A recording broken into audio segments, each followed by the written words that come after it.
Hello, and welcome to the show with Wrestling with Entertainment, bringing you the latest exclusive breaking news, previewing and reviewing the latest shows from WWE, AEW, New Japan, and everything in between every Saturday, and interviewing all your favorite wrestlers every Wednesday on YouTube and Castbox, sponsored by Rogue Energy and Player One Coffee. I am, of course, your host, that guy, James Shea, alongside the leader of Squash Squad, Kaliko Yachts. From the halls of Montezuma to the shores of Tripoli, we fight our country's battles in the air, on land, and sea. First to fight for right and freedom, and to keep our honor clean. We are proud to claim the title of United States Marine. Hoorah! I am in a great mood. It's the birthday of the greatest fighting force in the world. Yeah, celebrating several days after the actual date. It's Marine Corps month. It's like There you women. go. It's like how women do it. Like they have one day, but they celebrate like the Yes, whole goddamn month. That's pretty yes. much what we are going to do right here. And plus, Marine Corps birthday is November 10th. However, the balls are on different days. So it gives me an excuse just to drink for different balls at different times. And the American Scooter Dust, who may be joining us a little bit later. But we're wrestling with WWE Survivor Series Watch Along. We are watching along WWE Survivor Series 2001, WWE versus Team Alliance. You want to go and find us on Peacock. It is time. Well, let me reiterate that. It is time to pull out your Peacock, fire up the network, get your DVDs, your VHSs, your Betamaxes, however you want to watch this, or more accurately, again, on Peacock. Um, go to Survivor Series 2001 and go to 1 hour, 36 minutes clean. You're we'll wait for you to click 136, pause it there. I'm going to count you down from 3 to 1, and then you could play. Are you ready? Yay, we're ready. Ready! Yay! And 3, 2, 1. Here we go. Probably one of the most stacked Survivor Series 5-on-5 matches in the history of WWE. No, Kaliko? Yeah, I mean, but considering it was the invasion angle, WCW was kind of folding at that time, and it was already bought by WWE. So it's kind of like that awkward transition that everyone keeps saying. It could have been better. So, so I mean, they did what they thought was the best at that time.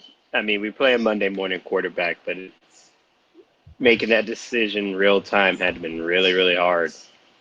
Well, if you postpone the Alliance 1 year to WrestleMania and started at WrestleMania 18 instead of 17, you have a couple of the names from WCW. They just brought in NWO, Ric Flair, literally right after this match, the next night on Raw, Ric Flair came. Would it have been better if they postponed it and did it in the year 2002 rather than 2001, right after the acquisition? Mm. No, because the name that everyone kept two names that weren't there at the time yet. One, Sting. Two, Goldberg. So I mean, those were like the icons at that time of WCW.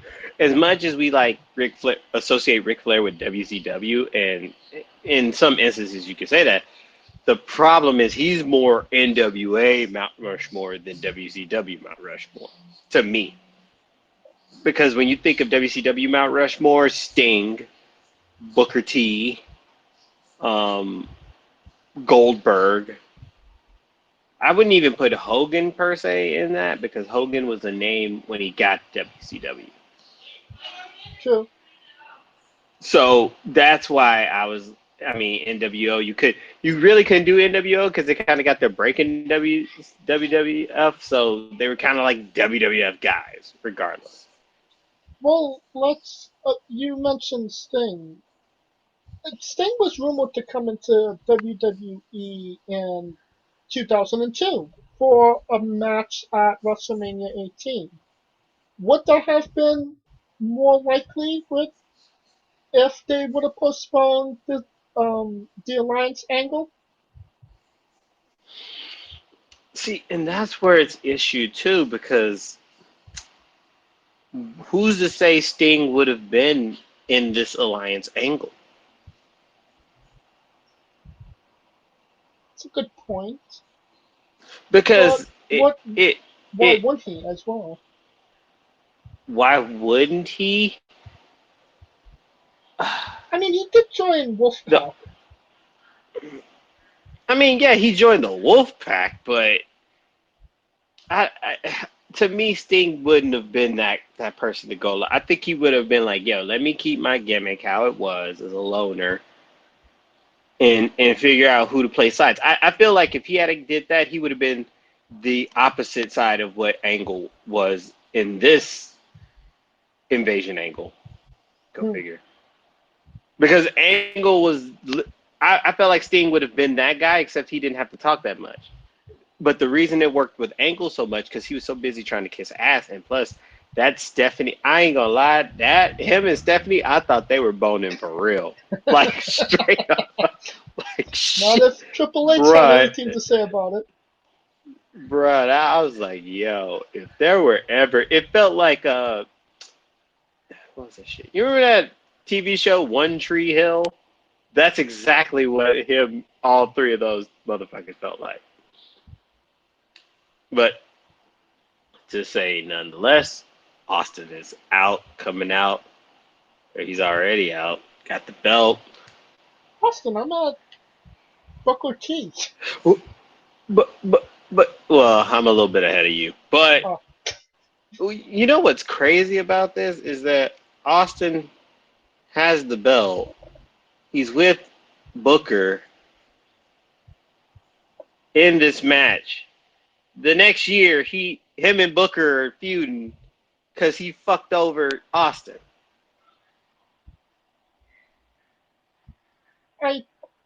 are you talking about Austin Jericho, Jericho? Okay. Um, which was weird, just weird. you know, It's just weird how it fell apart after that. You know what I'm saying? right. That's what I would say. But going back into the history of the match, I mean, that Angle Austin thing was probably like the best thing of 2001. I could make the argument Angle was Wrestler of the Year this year because he That's fucking I could buy that, but I could also say that when was that? No, that was 2000 Armageddon. I mean, he beat Undertaker, The Rock, Stone Cold, and Rikishi in a Hell in a Cell match. So yeah, I mean, you don't do that, and then you have.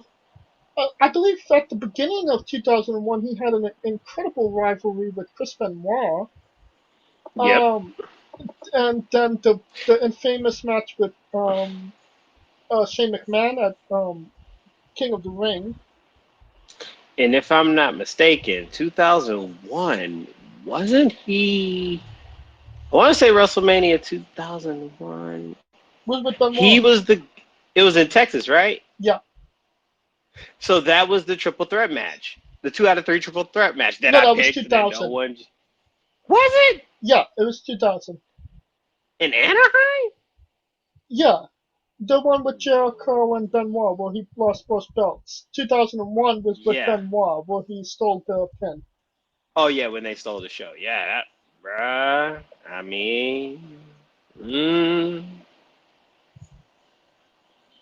I could make the. And he was King of the Ring. I think. Not mistaken, but I could be wrong. No, he lost Edge was King of the Ring Oh yeah, Edge is the in King of the Ring, but yeah, 2001. He was King of the Ring in 2000. 2000. So yeah, from 2000 to 2001, that dude was. Come on, man. Come on, man. I mean, Kurt Angle 2000 to 2003 was just a freaking machine. He was. And the only thing that like people was shitting on him on is like the character and how his mannerisms, and I would say the invasion angle kind of helped him in that regard because he kind of was because he was trying to be like that next door neighbor gold medal guy, next door neighbor who happened to win a gold medal, right? Fuck it. So it just didn't make sense, Who are and you living the next invasion. to? Yeah, I mean, that's what he was trying to portray. When WWE came in, that's what they tried to portray him as, and it just wasn't working. And I think this just got him out of that shell of actually being a good character and being on cue and acting. I think that was the thing. And talk about a gimmick that we don't want to that we would like to forget: the Undertaker running around on a motorcycle in 2001 saying he's a dead man. There you go. What are you talking about? That was over as shit. American Badass Undertaker. About as over as Limp Bizkit was during that time, which was very over, and it didn't last that long. And fun fact, I actually bought that CD, Chocolate Starfish and the Hot Dog Flavored Water. Probably their best album. See, I'm going to music. That honestly, that was their best. That was their peak album. That was their Thriller. And after that, nothing else. One album wonders, I suppose. No, I mean, $3 bill was good, but I think the fact that they had Roland and then they had Roland on that thing, and little did people know that they did a hood version of that song with Method Man, Redman, and DMX. Rest in peace. I did not know that. Which was dope as fuck. I love that. I love that version better than Taker's version. Well, I suppose Just they me. had to censor it to a degree because the one before this was the Kid Kid Rock Rock. I I'm Am American American Badass.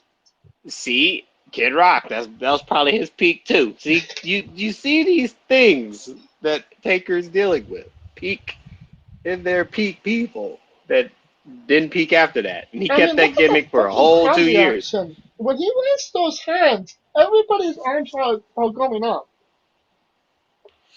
Maybe because that was just Taker feeling like he could be like himself. So I let him, and Vince let him have it. Can't say rest in peace, run around with a bandana. Just saying. Can't be talking about having casket matches when you looking like one of Hell's Angels. Now this was And the Austin, of course, now ironically Rock Austin. enough, Team WWE had WCW alumni on it. Chris Jericho, The Big Show, Undertaker. The only true, and I'm not even saying true originals here, were The Rock and Kane. Kane. Yeah. Which, I mean, yeah, that's the irony, right? But over under, let me see. Big Show, Hall of Famer, Taker, Hall of Famer, Kane, Hall of Famer, Booker T, two-time Hall of Famer, RVD, Hall of Famer, Kurt Angle, Hall of Famer. It's about 90, I'd say 80 to 85% of this match has Hall of Famers that are in the WWE, let alone not even thinking the actual Hall of Fame, because people think that the WWE's Hall of Fame is the end-all, be-all, but there's an actual pro wrestling Hall of Fame. And That's all true. of them, obviously, got to be in. And of course, Rock and Austin, man, they just started off with like that just felt like continuation of 2001 Mania. Just like goddamn. I mean, it feels like it's a continuation of all their fights. They always start with a fist fight. Oh yeah, oh yeah. But that's just, I hate you, you hate me. Let's kick the shit out of each other.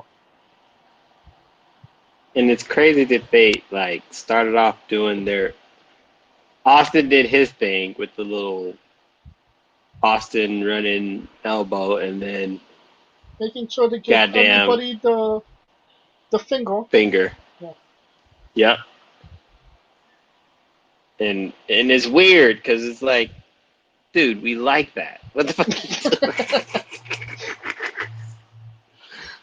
Shout out to my guy who spent all day making a sign saying, "Hey Tina, Becky, and Tony."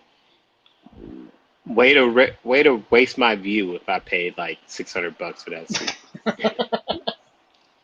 Well, this was 2001. Maybe it was $300 at this point. I know inflation's a bitch. And Yeah. then look at this, Uh, Rock doing his thing, and he does a running elbow. And then Shane kicks it in. Man, that's crazy. It's crazy you bring that up. This whole match, out of everybody, there's only like two, two or three original WWE guys. And one just so happens to be the boss's son. Son. Yeah. So like, gee, holy shit. And then of course Booker T Rock, continuation from SummerSlam. Yeah. Oh, Do you feel like they and dropped Booker Booker T, T man. out in 2001? Bro, that was humbling. That was like, yo, you about to Miz, I remember when Miz was like, "Oh my God, I had it so bad when he first got there because he was the real world guy," and I'm like, Booker T somewhere like, "Hold my drink, bitch," cause bruh, I think this whole time he was just like, just losing both belts because he was in with WC, he was in as both champs, lost both belts. Austin's beating his ass. He tries to get a little momentum. Triple H gives him the whole "you too black to be the champ" thing, and The hair thing. What did he say? He goes, yes, yeah. So it just like, bro, his first three. If anybody had a reason to be pissed, it was him, and he took it like a G. And next thing you know, he was at some point one of the top two cats on SmackDown on in WWE for sure. yeah. So I mean, it just goes to show like. But then again, he went to prison, so his mentality is a little different than those who who are just into the wrestling thing. So his mentality is like, if that's the worst he's been through, fuck it, he'll take it. You know what I mean? Fair enough. Now, RVD came in obviously as a heel. The Alliance was all bad guys, and you shouldn't cheer them. You should cheer the WWE guys, damn it. But Right. RVD was one of the guys that it didn't really matter what he did. People was always gonna love him. Because if they were like me, they stayed up late, 3 in the morning, watching that dude put in his work. That dude is, oh my god.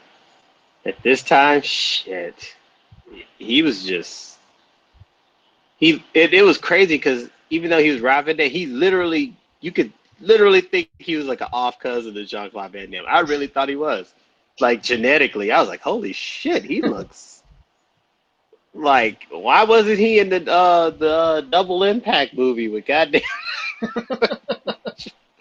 like when Jean-Claude Van Damme had a Jean-Claude Van Damme is Jean-Claude Van Damme, you could have got that fool. Like shit. Like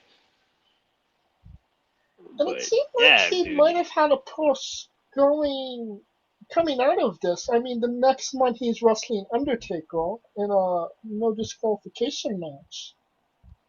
But, and he's even said this himself, he didn't give them reasons to trust him to be the top guy. If there was a little bit more discipline there, would Rob Van Dam been the number one guy for many years to come after this match? Mm, discipline. Uh, to me, he didn't need to be the top guy because he was cultish at this point. He was. You can I can compare make it an to CM argument. Punk. He was. Yeah, he was. Yeah, he was CM Punk for CM Punk. He was literally the word of mouth guy for WWE, Yes. right? Yeah, you're absolutely Like right. everybody else, kind of like made it in, got their inroads. This dude literally was like word of mouth. Check his tapes. This motherfucker's good type shit. But I think I mean, to me, he probably wouldn't change it any other way because it wouldn't make him who he is now. He I did it his agree. way and he still got it in. So, I mean, I love how Shane McMahon breaks up every pinfall that the WWE guys do.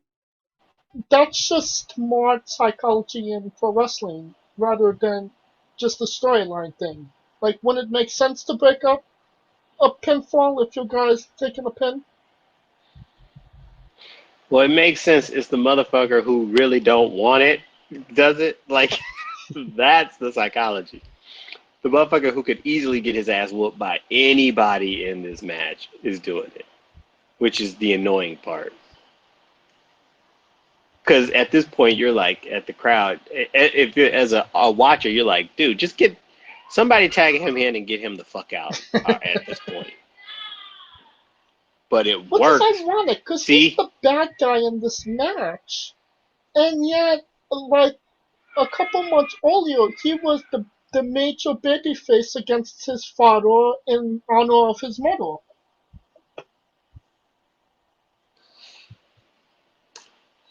I guess he got to hear his father's side of the story.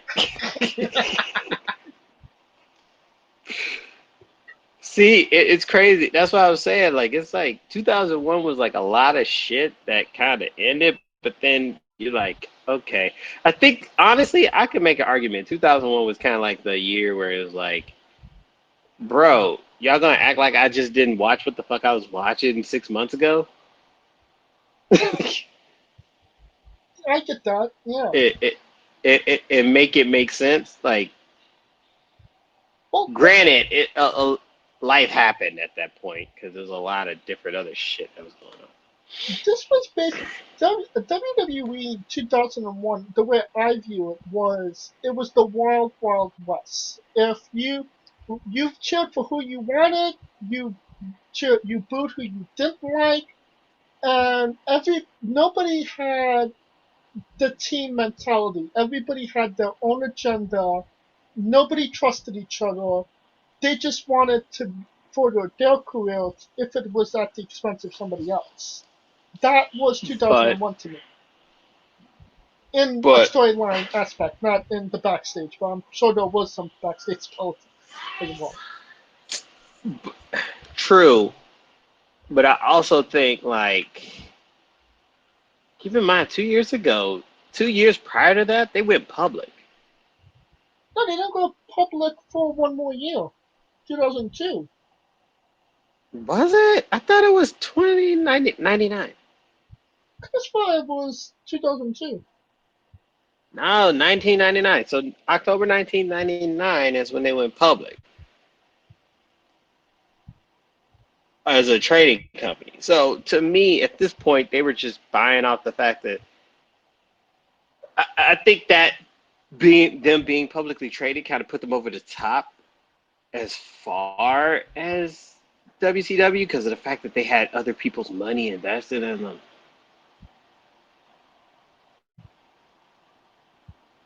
Which is crazy for a wrestling company to be publicly traded during that time. Hmm. That's almost like The Simpsons going public, right? But yeah, at this point they got so much money that it didn't make sense. It didn't matter what the fuck they were doing. They were making it hand over fist. Yeah, I mean, they made it enough to where they bought WCW. Shit, fucking bought their contracts. And Bought ECW. ECW, bought their contracts. Yep. Like shit, like yeah, they. If They were that doing what if that ain't AEW is balling, I don't know what doing the fuck is. now. So I mean, shit.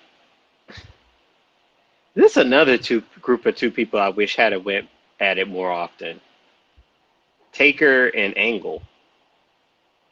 I feel like we've gotten a couple of great matches between Taker and Angle. Yeah, a couple. I just feel like they should have done it more, right? Because like there's a group of people that have never. This is crazy. I was just thinking that the other day. It was like it's a group of people that never touched each other, right? Even though they were in the same era. Like Rock and Michaels never touched each other. Triple H, Rey Mysterio never really wrestled one-on-one. Well, Rock was on his way out in 2002, and Shawn Michaels and The Rock. Michaels was on at the tippy top, and Rock was just kind of starting out. Yeah, but what I'm saying is like Rock, because keep in mind, what was it? Sean came back in '01. Oh Prime two, Rock. oh two. Was it '02? It was Oh oh yeah, it was two. '02. So Survivor Prime, Series yeah, oh two. yeah, '02, Prime Rock. But still, it was Prime Rock. We could have made an argument. 95 or 90, 96. 97. I feel like 96. So 96. 97 to 90, 95 to 98. You could have made the argument they could have tapped one time. I mean, I kind of feel like they did. They must have had like a tag team. No, never face each other in a match, which is weird as shit to me.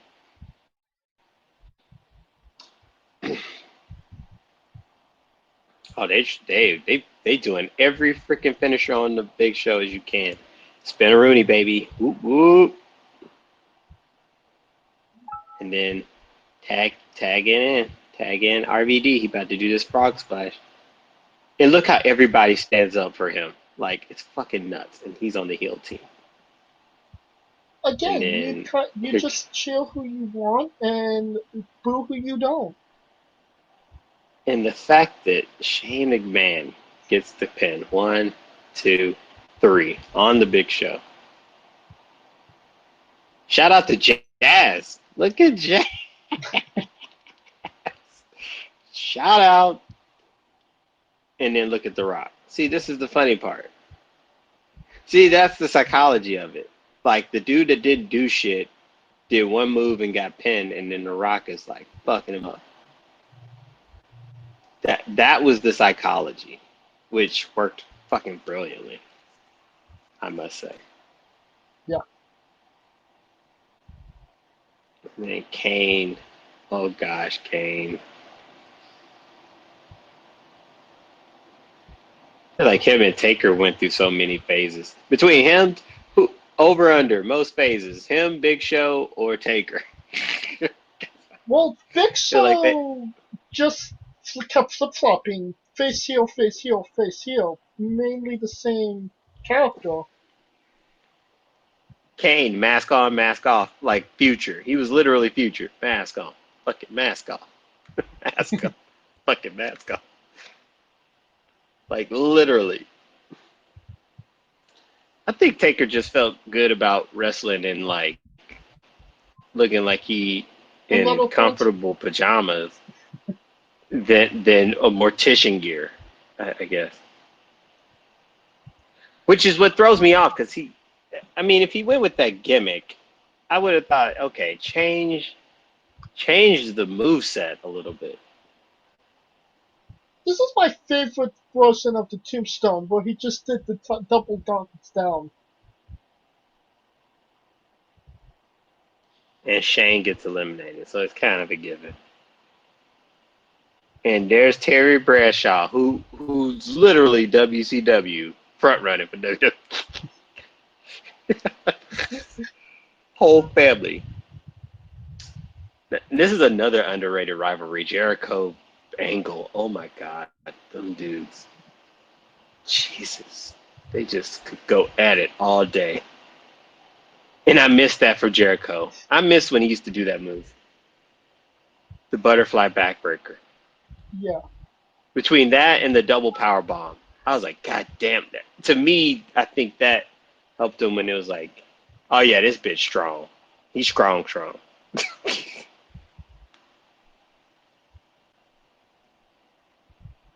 And of course, Booker T with the body slam from hell. And another body slam. And Booker T like, get your ass up.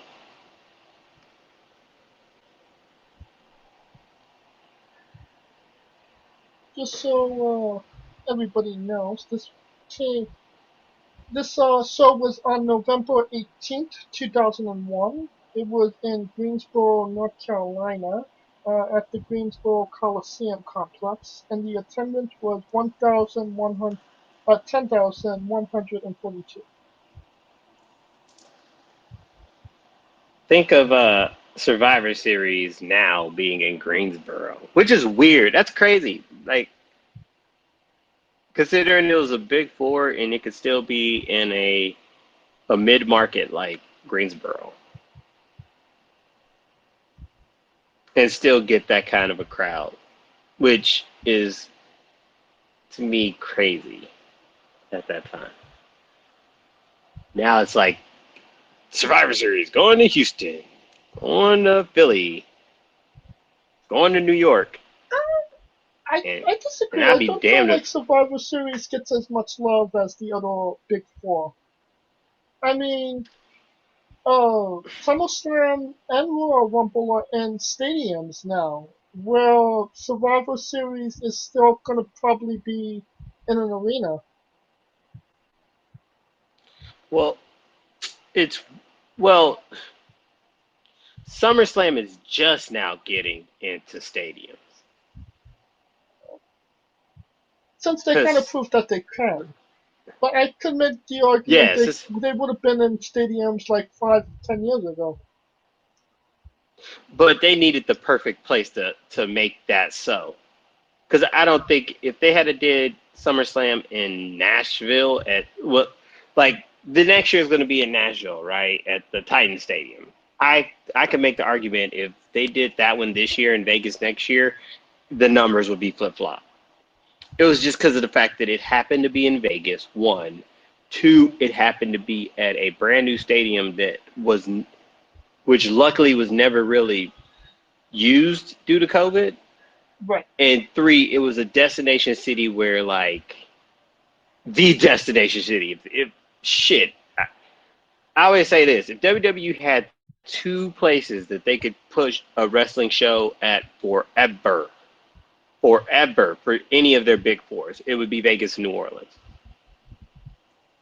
And the reason being because Vegas and New Orleans are both cities where everything's happening around you, yet you're still know why you're there, and also it's all walking distance, which is the number one thing everyone cares about.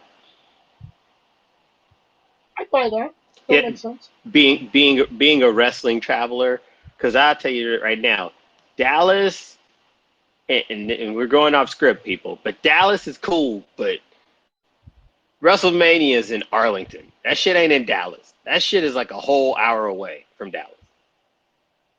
So you got motherfuckers who having to go from Dallas, downtown Dallas, to Arlington, which is not a that ain't that ain't like that ain't even like LA. At least LA you could go from downtown to Inglewood in about 20, 30 minutes, given if traffic ain't hell, but Dallas, like shit, that's all out it's out of pocket.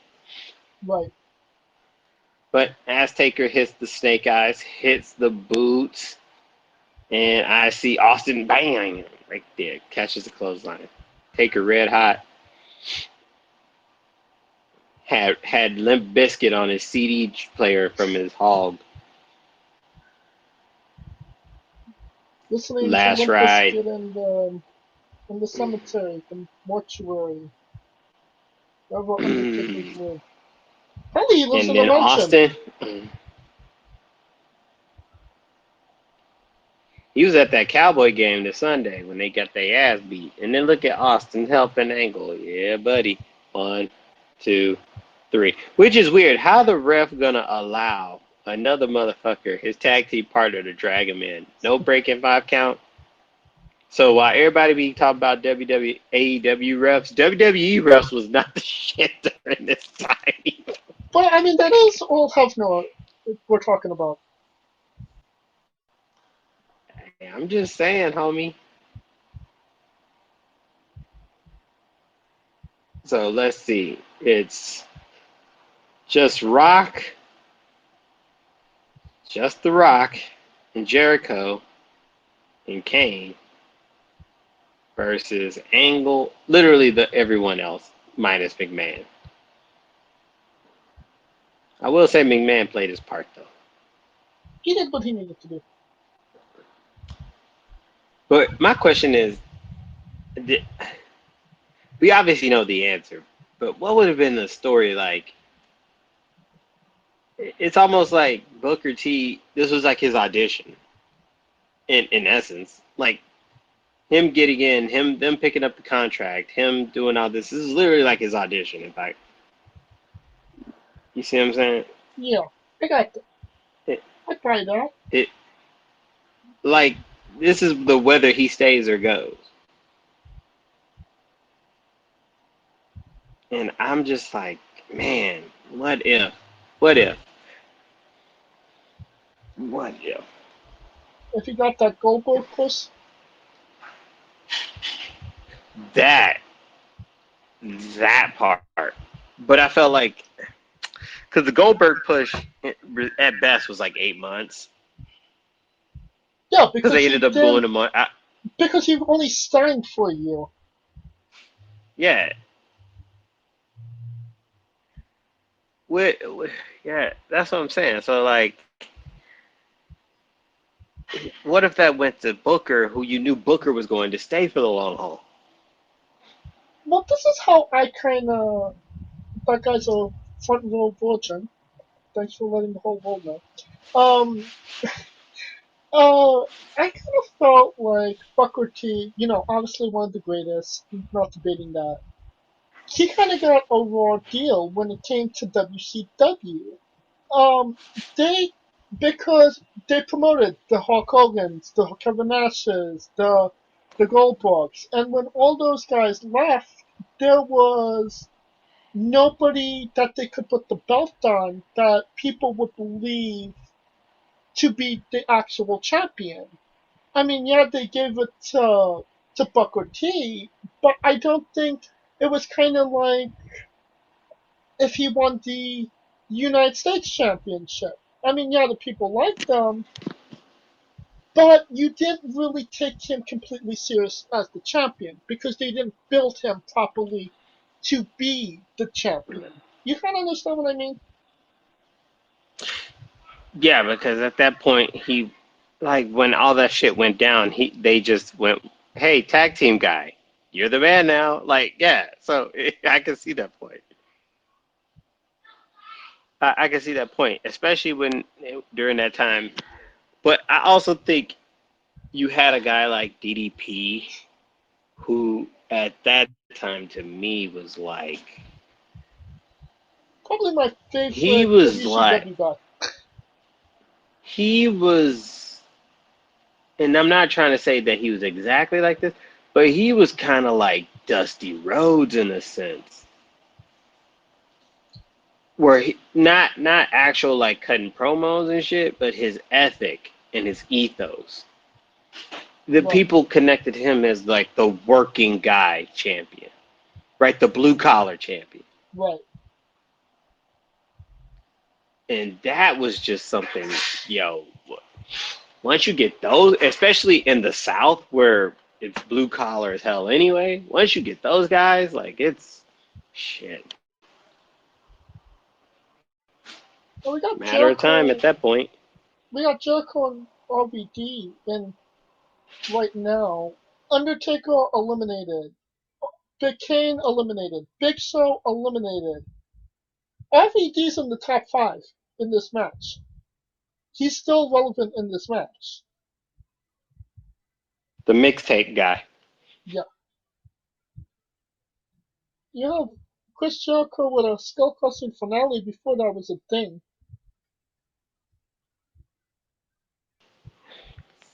Chris Jericho was the journey guy, Yes. the journeyman guy. One of the last journeyman guys. He's literally the last of the Mohican in that resort. He made the run with Mexico, the run with Japan, ECW, WCW, WWE, and now AEW. The one guy that could say, I literally been everywhere. And well, he hasn't been an Impact. Do you really think he's going to waste his time? I don't think he registers Impact on his radar. Yeah.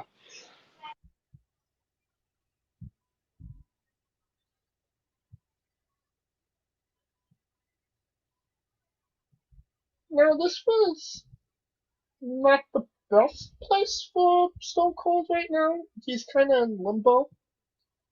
A couple months later, Hulk Hogan would come in. The Rock would wrestle him at WrestleMania, and he would get Scott Hall. Um, kind of going to the fact that maybe he wasn't the main guy anymore. Do you think it was just it wasn't the right time for Stone Cold to be in the main event at that time, and obviously he was going to be in the main event down the line, or was there? Do you feel like there would be stock in him thinking that way? That they're overlooking me. I, one thing I always say in wrestling is no one's going to be on top forever, right? Right. It's to me, I don't see Especially when it you have as as many injuries as Stone Cold. right. And to me, that as much as I hate John Cena as the character, I give him props as a guy because 10 years on top, that's some Drake shit. But and as far as hip hop terms, because usually it's like you'll have your run and then you have to go down and come back up. It's like a circle, right? Right. And Austin, I think at this point, what, 98 to 01, this is when it was starting to be the end. Because at that point, Rock was already eclipsing. Angle was starting to pop up. We ain't even brought up Triple H. Right, and he got injured early in the year. Right. So my point is like it's all a phase. It's all a circle. No one's going to be at the top forever. Eventually, you're going to go up and go down to mid card. And the problem is that they know that, but their egos won't let them handle that. Right. Which I give props to a guy like Jericho because he just evolves in other forms. Very true. He just reinvents himself, and the crowd is what keeps him over.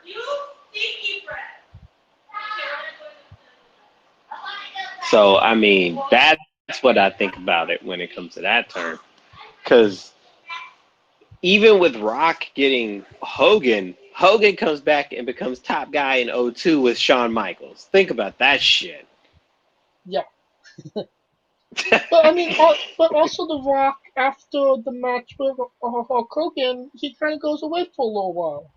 He makes another movie. I think it was Walking Tall, Want to say Walking Tall? Yeah, and that's kind of but when keep it. the crowd turned on him. Oh, too. But that was also when he fought Lesnar too. So he was champ at the time. No, too. Yeah. Well, in '02, Austin took his ball, went home, came back for So a think cup of about. coffee and a match with The Rock, and retired. Yep. So think about that. Oh, two. You had icons. Literally. So it was like they were WWE kind of stuck with it because Michaels happened to come back, and it was like, oh my god, yay, he's back, and then Hogan's back, so nostalgia's back, and they were trying to bridge that past to the present. You see what I'm saying? Right. Didn't go. I, you could argue it didn't go as great as they thought it would go, but that I mean, was they got a I think 7 year that was run. the intent. They got a 7 year run out of Shawn Michaels. That's Hulk, totally different than Hulk Hogan. I mean, you knew that it was only for a matter of time. It wasn't going to be an 8 year run with Hulk Hogan still on top. I don't think anybody expected that, including Vince McMahon. It's let's kind hope of not. love the Jeez. one you're with at that moment. True, but I also think that it it was a loyalty factor too, though, because I think Michaels was loyal through and through. As much as people gave him shit on that screw job, man, Michaels played his part, Very true. and when he left for fucking 3 years and was still getting paid, and they came back and had like probably one of the best second half runs as far as string of classics. Can't, can't argue it. If you're interested in watching the rest of this card, um, just to go down what happened, Christian defeated Al Snow for the to retain the European Championship. William Regal defeated Tajiri. Edge, as the United States Champion, defeated Test, the Intercontinental Champion, to unify the titles. The Dudley Boys, as the WCW Tag Team Champions, defeated the Hardy Boys, the WWF Tag Team Championships, in a unification cage match. Um, Test won a immunity battle royal. Trish Stratus defeated Ivory, Jazz, Jacqueline, Lita, and Molly Holly in a six-pack challenge for the vacant WWF Women's Championship. So, a stacked card. And I mean, the Hardy Boys in North Carolina losing again. But that's WWE though. You in the Yeah, hometown, you taking that L. yeah, you're Unless right you're in about that. Dago and you're unless you're in Dago and you're one of the Mysterios, that's the only time you ain't taking an L. But the funny part is Test getting his ass beat for the IC title, then wins immunity, which makes me wonder what the hell what they were planning for Test before he just like They were planning you know. testicles. Oh come on. Austin's busted his lip, it seems. It's pretty nasty. Um, I don't know, it just seems like it never worked out for Chest. It should have been when he should have skyrocketed with the whole Stephanie McMahon Triple H rivalry, but Shane McMahon thing, yeah, the Stephanie McMahon, Shane, you're not good enough for my sister thing, and then yeah, yeah,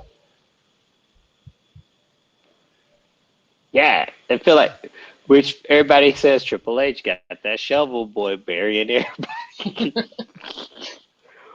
but if you look at it from if you just get out of that angle and look at it from his, instead of that myopic scope during that time frame, and look at his whole entire run as a Triple H the character, it works in line with him True. because he sees what everyone else sees in him is, because he sees himself as the A plus player when in actuality he's the B plus player, and he's trying to prove to everyone that by any means that he's an A plus player, and if he couldn't be the A plus player with the belt, he would be in the corporation being the A plus player, determining who is the A plus player. That's like Which an inception of Matt. which I must say is fucking brilliant for that guy. Alright, watching this match, J- would you Jazz sighting again. Shut up. watching this match, could you believe that Chris Jericho would win both championships 1 month later? The By WCW? beating both of these motherfuckers in Yeah. San Diego, you couldn't. Which tells me that they're goddamn, like, the whole thing is just. But this was the genesis of it all, though, right? Like Jericho doing the Owen thing. I'm the guy. I'm the hero, especially during that time when he was beefing with Stephanie. So yeah, kind of makes sense, right? Yeah. And Jericho really never got eliminated. He just eliminated No, he got rolled up himself. by Austin. No. What I'm saying is, it's just like he's just like fuck it, right? He's like, I'll be the hero. I'll do it. And then here comes him. You get the fuck back. What are Can you we just doing? can we just mention for a And it second Paul Heyman on commentary?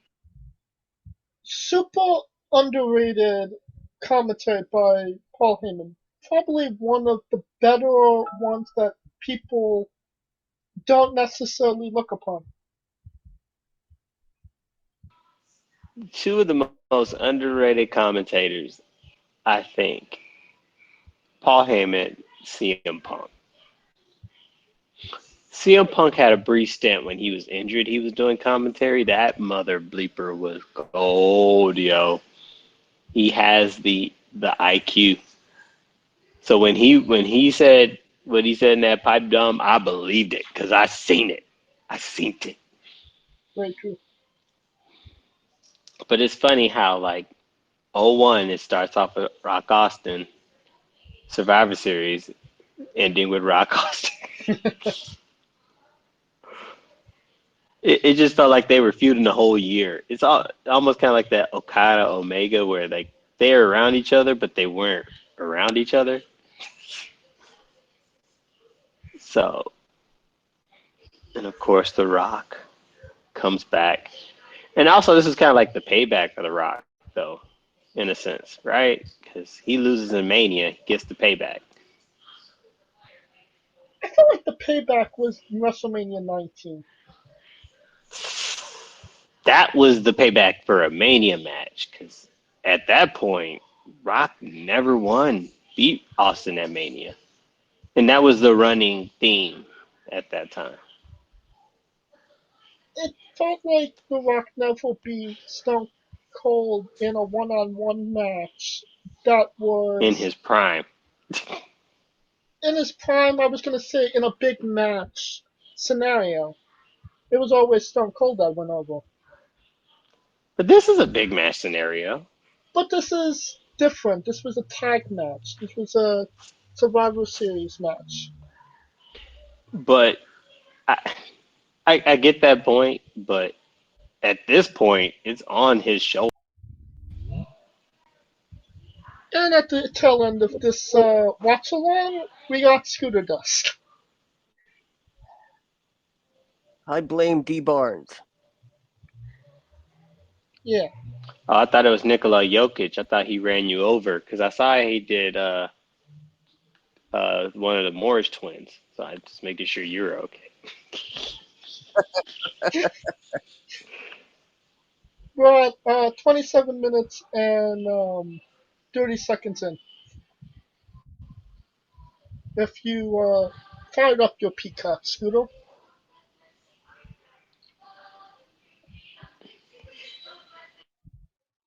Now, My,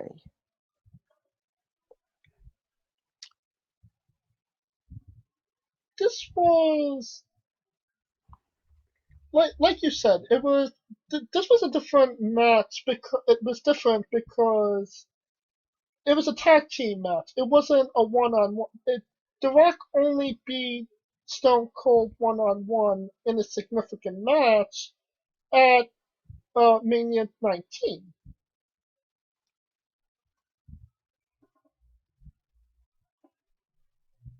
But I always thought this was a bitch match because of the implications. Like, it's about whether or not, it, to me, this counts as him winning a big match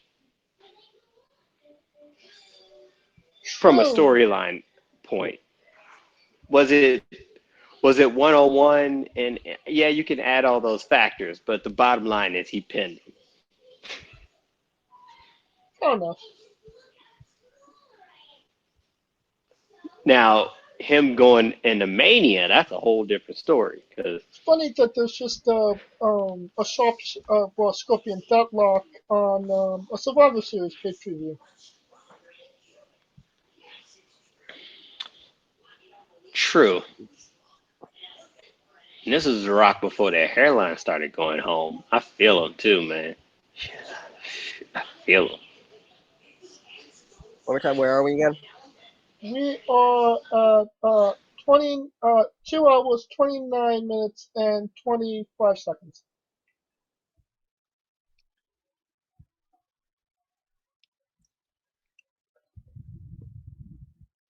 And Austin gets his belt, of course. Repeat. Austin was WWE champion, but he was never WCW champion. You know that was definitely intentional.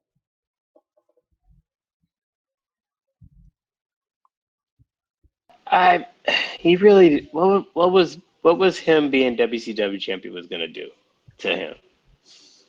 I know why they give it to Rock to give it the importance because at that time in the black community, boy, shit, you couldn't tell nobody nothing about Rock, yo.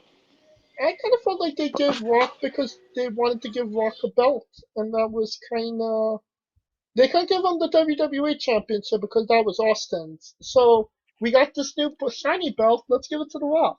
He's coming back after doing Scorpion King. Mm, But they, I mean, no, you Scorpion. say that. Mm, Uh-oh. no, Get him, Scooter. Get him. you mean he was back after doing the Mummy 2. Scorpion King would come after SummerSlam 2002. Okay. And I thought we had this conversation. It was we thought he was filming He Walking thought he was doing Tall. Walking Tall. No, Walking Tall was 2003. Okay. All of this before his hairline was like, come on home. Well, he had that Meanwhile, gnarly wig for Scorpion King. meanwhile, Earl Hebner is like, "Hey, I got some shirts in my trunk. I want to sell you." I was just talking about that because everybody be talking about the loose ass refs in AEW, and meanwhile, Nick Patrick comes out and beats the piss. You know, it's amazing how many problems in pro wrestling could be solved by simply wearing a cup. Very true. That is so true. Just don't put the cup in your mouth after you take it out. Who doesn't want to see you be? I'm just trying to figure out how come we didn't get a Nick Patrick versus Earl Ebner We match did. We did. if this was all like We We did did. at Invasion. tells you where I was because I was probably military in this shit. So there you go. Scooter, you missed me singing the Marine Corps hymn. Been celebrating Marine Corps all month. Marine Corps month. Silver wings upon their chest. Oh wait, that's a Green Berets. Oh, don't you dare, sir. How dare you? Austin just rock with the manhandle slam.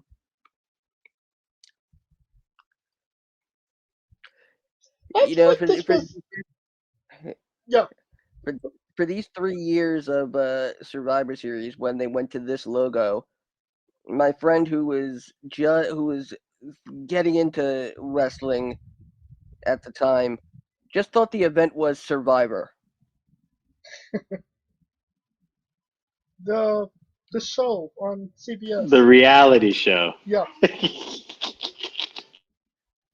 He's like, how come I don't see Stone Cold and The Rock on the island? Survival, Greensboro. Survivor, Boston, Massachusetts. Survival, New York. You would be surprised because there are actually little cliques and groups that get together and actually play out games of Survivor in metropolitan cities. Hmm. I was Paul asked, Heyman. I was asked to play one in Tennessee.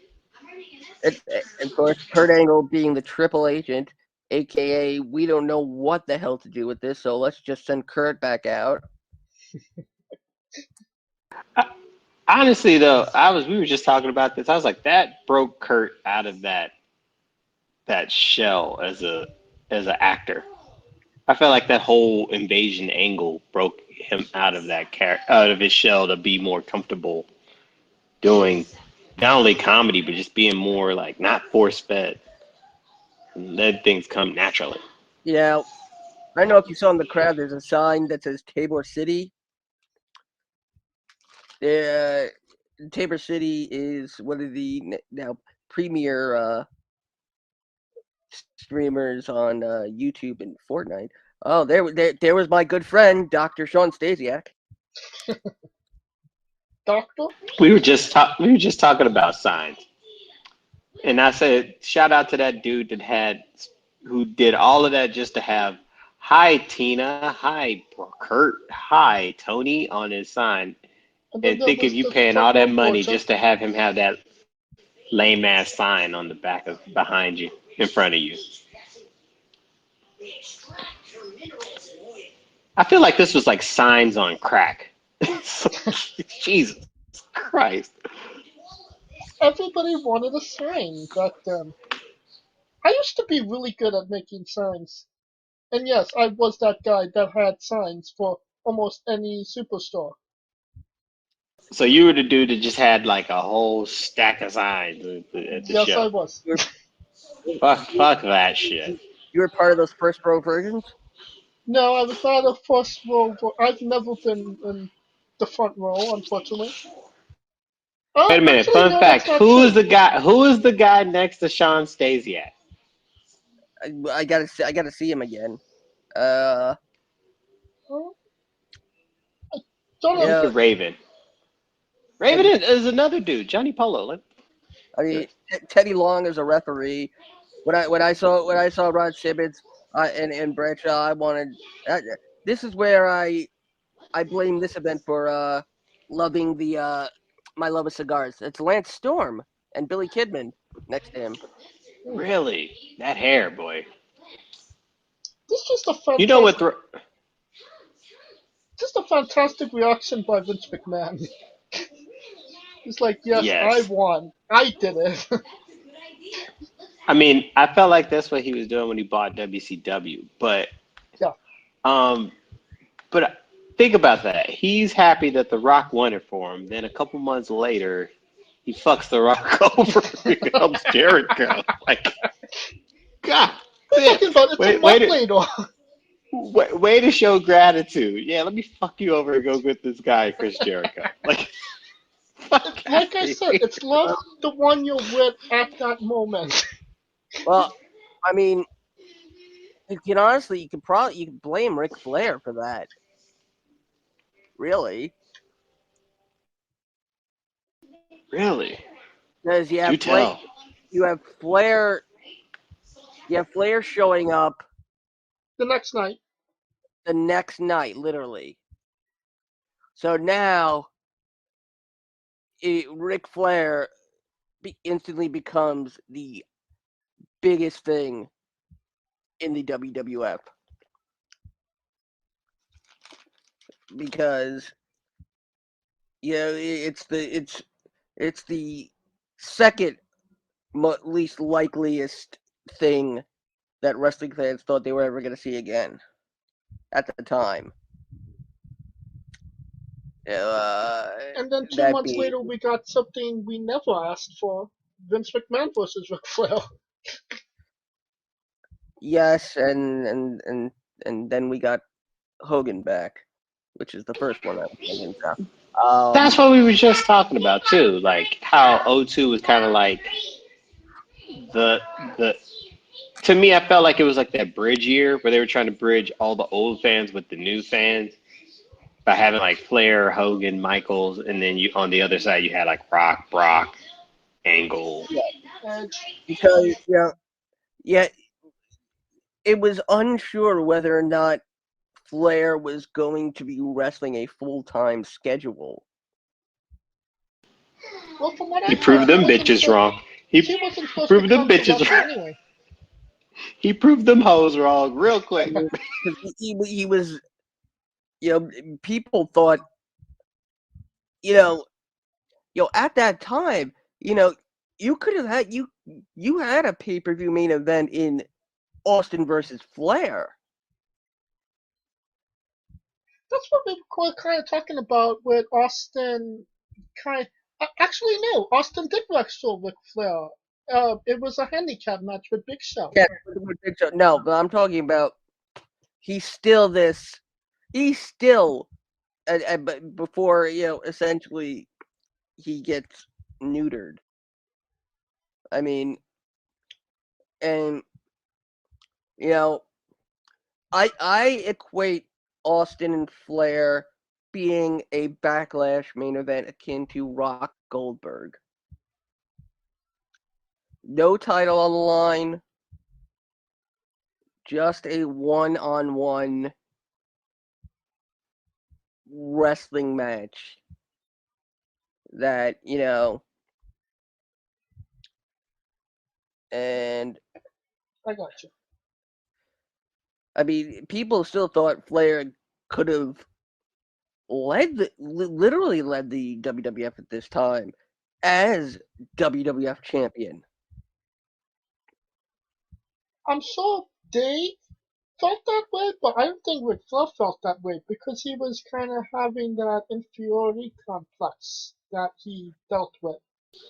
The confidence The issue. confidence issues. Yes. But I suppose that's another conversation for another watch along. That'll conclude our watch along for tonight. If you like what we're doing, please like, subscribe, comment, both on YouTube and Castbox. Of course, this was sponsored by Rogue Energy and Player One Coffee. Join us for this whole Survivor Series weekend with watch-alongs with Joel Bateman, Clay Wilson, The Runway, an interview with Billy Starks, trivia night with Conrad Chrisman, the Summer of Coleco SummerSlam Summer Showdown tournament watch-along, and all of it all concluding with Survivor Series.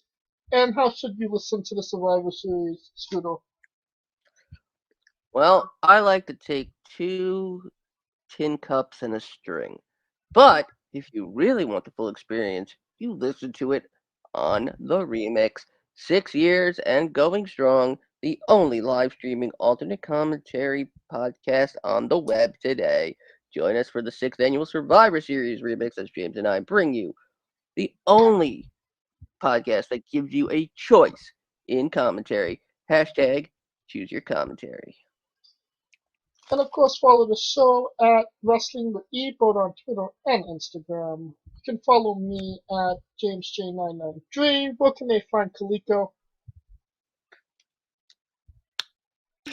Find me remembering the second verse if I can remember it. If I'm not drunk enough from the Marine Corps hymn at I Am Kaliko. And where can they find Scooter? As always, find me on Twitter at ScooterDust, as we said on the remix as well. And of course, after Survivor Series 2002 automatically loads up, find me and the son of Rico Constantino Jr. of the Smoking Dragons Twitch channel, twitch.tv/Smoking Dragons. For Kaliko Yacht Scooter Dust, I'm James J, and this has been Wrestling with Entertainment. Hey guys, this is Brutal Bob Evans from Hangs with Bob Seminars and TheWrestleLife.com, and you are listening to Wrestling with Entertainment, one of my favorite podcasts in the whole wide world. Hey folks, this is the Colossal Mike Law, and you are listening to Wrestling with Entertainment. Enjoy the show, support these guys. We appreciate it very much. We'll see you at ringside.